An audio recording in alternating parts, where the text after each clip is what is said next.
대통령이나 또 조국 전 장관은 웬일인지 침묵하고 있습니다.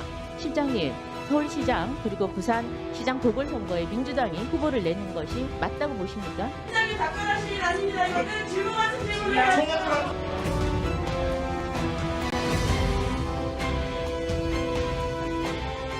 문재인 정부가 역대 어느 정권보다 못지않게 공정한 국정 운행을 수행하고 있다고 생각하고 있습니다.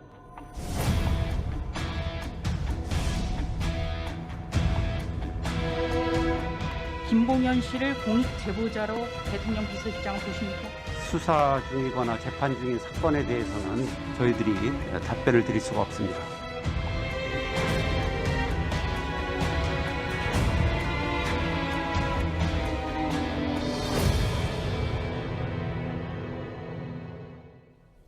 예, 이제부터 이 얘기를 하나하나씩 짚어보겠습니다. 오늘 오전부터 국회 운영위 국감이 열렸습니다. 노영민 비서실장에게도 최근 대선 주자로 발돋움한 윤석열 총장 관련 질문이 쏟아졌는데요. 화면 준비했습니다. 같이 만나보겠습니다. 우리 사회와 국민들을 위해서 어떻게 봉사할지 그런 방법은 좀 천천히 퇴임하고 나서 한번 생각해 보겠습니다. 네. 그래서 그거는 뭐 제가 지금 말씀드리기 어렵습니다. 현직 검찰총장이 야권의 대선 후보로 거론되는 상황, 이 상황 자체가 아마 윤 총장 본인 스스로도 아주 곤혹스럽고 민망할 것 같다.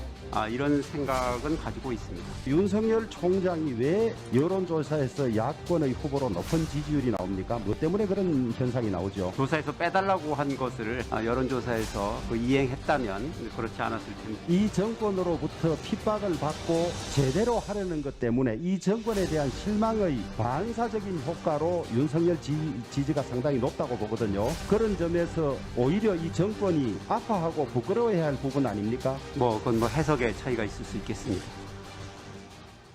앞서 저희가 화면에 만나봤을 때는 조영 원내대표 분명히 민망해야 될 거는 윤석열 총장이 아니라 청와대 여권이 민망해야 되는 거 아니냐라고 얘기를 하면서도 여기 화면을 보니까 오늘 한 라디오 인터뷰에서 정치도 종합 예술이고 고도의 경륜이 필요한데 윤 총장이 갑자기 정치권에 들어오는 것 자체는 찬성하지 않는다.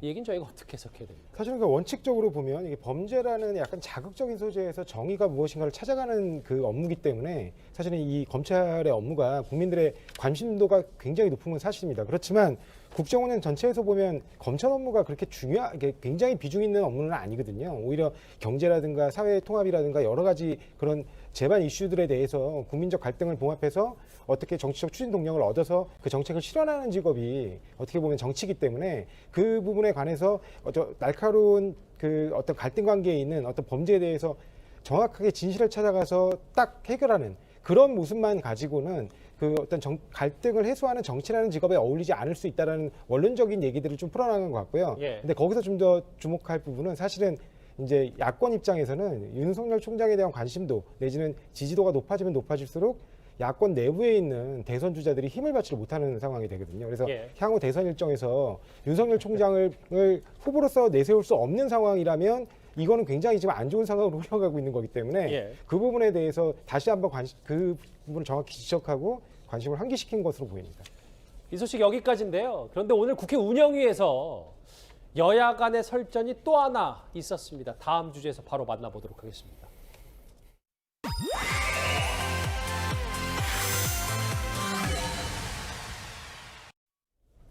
바로 이 내용인데요.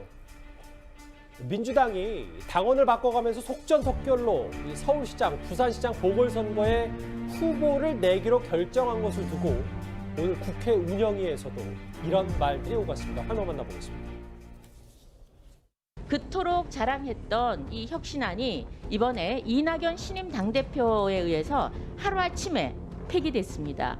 이런데도 지금 문 대통령이나 또 조국 전 장관은 웬일인지 침묵하고 있습니다. 그래서 입진보라는 비아냥을 듣는 것입니다. 실장님. 국정 감사하는 거예요? 청와대를 감사하는 거예요? 실장님 답변하시기 아닙니다. 민주당을 감사합니까? 이렇게 문재인 당헌이라고 하는 당헌이 폐기가 됐는데 이 부분에 대해서 대통령께서 입장을 밝힌 적은 없습니까? 저희들은 여야 간의 정치적 쟁점, 정쟁화된 부분에 대해서는 가급적이면 저희들은 입장을 밝히지 않으려고 합니다. 또다시 선택적 침묵을 하십니다. 이렇게 선택적 침묵을 하는 것이 바로 피해자에 대한 또 다른 2차 가해입니다. 두 사람 또 만났습니다.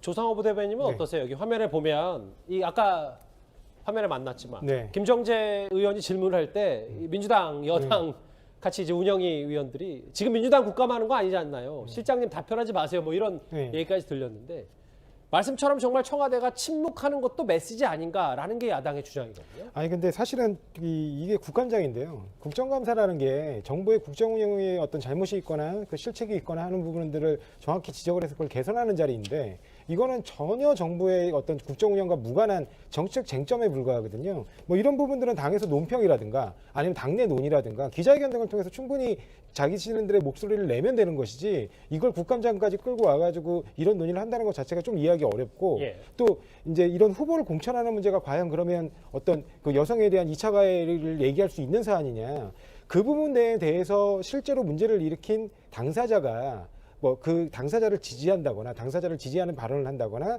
당사자에게 유리한 어떤 얘기를 한다면 모를까 이거는 앞으로 향후 이제 새로운 서울시장 새로운 부산시장을 누구로 할 것인가에 관한 논의이지 그 부분이 거기서 그 피해자의 어떤 피해 사실과 연결되는 건 아니거든요. 근데 그런 부분을 굳이 억지로 연결시켜가지고 이걸 국감장에까지 끌고 와서 계속 정치적 논쟁을 벌이는 거는 사실 국감이라는 그 아주 소중한 시간이 너무 낭비되는 거라고 생각합니다. 노영민 비서실장의 말 오늘 국회 운영 얘기 저희가 하나하나 사안별로 만나봤습니다. 다음 주제도 뜨거운 이슈입니다. 바로 만나보겠습니다.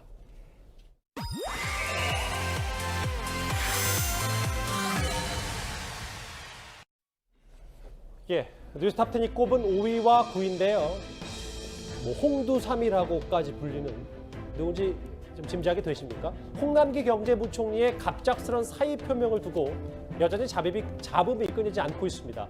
그런데 사표를 던진 지 하루 만에 홍남기 부총리 오늘 국회 예결위에 출석해서 이런 말을 했습니다. 정말 국회 예산심사 김 다 빼버린 겁니다. 저희들이 곧 떠나겠다나 하는 분을 상대로 해서 질문하고 답을 얻은들 그게 무슨 의미가 있는지 국민들은 이거는 그야말로 엉성한 각본에 의한 정치쇼다. 제가 진심을 담아서 사의 표명도 한 것인데 이거를 정치쇼라고 이렇게 얘기한 것에 대해서는 심히 유감스럽게 생각을 합니다. 저는 인사권자의 뜻에 맞추어서 부총리로서의 직무 수행에 최선을 다하도록 그렇게 하겠습니다.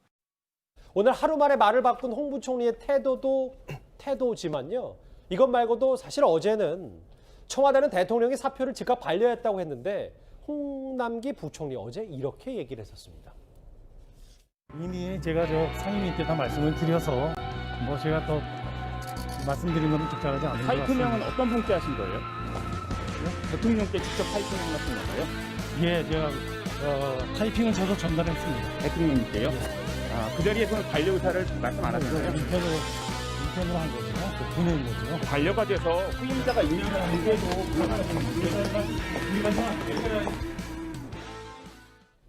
관계도 이거는 좀 사실관계를 짚고 넘어가야 되지 않을까 싶어요. 홍남기 부총리가 국회 사의 표명을 했다고 했는데 불과 몇 시간 지나지 않아서 청와대가 국무회의 직후 사의를 바로 변례했다. 공식 발표를 알지 못했다. 그래서 지금 홍 부총리가 저렇게 취재를 앞에서 답변했다. 이렇게 이해를 해도 무리가 없는 거예요? 예, 그러니까 왜냐하면 지금 어쨌든 그러니까 인사권자인 대통령께서 어떻게 했는지에 관련해 가지고 본인이 정확한 의사를 확인하지 못한 상태에서 정식으로 서류를 제출해서 사의를 표명했는데 그 부분에 대해서 함부로 말할 수 없었겠죠. 근데 이제 그 이후 기재위에 들어간 사이에 이제 청와대에서 공식적으로 즉시 반려했다라는 입장이 나왔기 때문에 그 기재위에 출석해서 홍남기 부총리가 사실과 다른 얘기를 했다라고 보기는 좀 어려울 것 같고요. 그러니까 이 부분 관련해 가지고 이제 실제 뭐 만남이 있었느냐 없었느냐도 뭐 이 발언 자체에서 크게 문제가 되는 건 아닌 게 결국에는 인편을 통해서 사의는 전달을 했고 그 이후에 국무회의 직후 이렇게 간단한 면담 등을 통해서 일정 부분 재신 의사를 확인했겠지만 정확하게 이 부분을 반려한다라는 것까지를 확인을 못한 상태였기 때문에 그렇게 발언한 것으로 보입니다.